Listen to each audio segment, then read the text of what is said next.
Hi, I just wanted to share with you guys the three-dimensional diorama I created to show the topography of the ocean floor. For my model, I decided to use floral foam, model magic, and felt.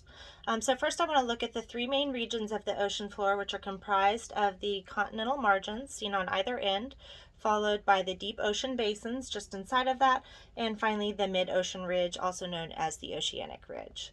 So first I want to look at a little bit more detail at the continental margins. These can be divided into either passive or geologically inactive continental margins and active continental margins. So over here we have an example of a passive continental margin. The main features that we find here are the continental shelf, which is marked by a gradual slope of submerged surface area extending seaward from the shoreline, followed by the continental slope, which is marked by a much more drastic or steep incline, and then this finally transitions down into the continental rise. Over on the active continental margin, this varies slightly in that we first have the continental shelf followed by the continental slope, but here instead of the continental rise, we see this deep furrowed trench in the surface of the ocean floor. Now this deep ocean trench is created by the collision of oceanic plates with continental plates. Basically, as the oceanic crust collides with the continental crust, it is forced down below the continental crust, creating this deep furrowed trench in the floor of the ocean. And these are actually the deepest sites that we find in the ocean.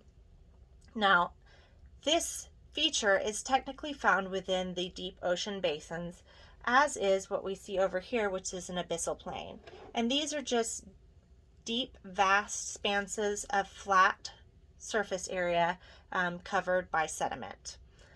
Also in the deep ocean basins, we find seamounts, which are these structures that you see here.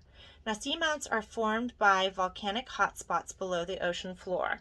As lava comes to the surface, it cools when it reaches the water and forms into hardened rock lava.